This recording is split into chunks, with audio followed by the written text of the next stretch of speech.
हमारे गांव घर के भाई जहां भी रहेंगे झंडा गाड़े रहेंगे। जियो।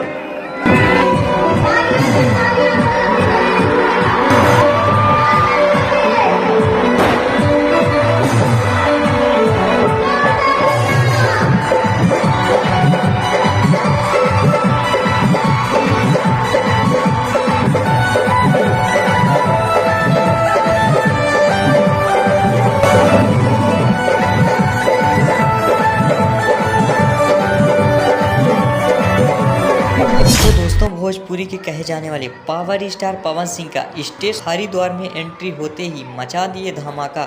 जी हाँ तो दोस्तों पावर स्टार पवन सिंह जी इस साल में 2023 आज अंतिम दिन साल 2024 की शुरुआत हरिद्वार की धरती से ही करेंगे। तो दोस्तों इसी तरह की कैटेगरी वीडियो पाने के लिए हमारे YouTube चैनल को सब्सक्राइब जरूर करें।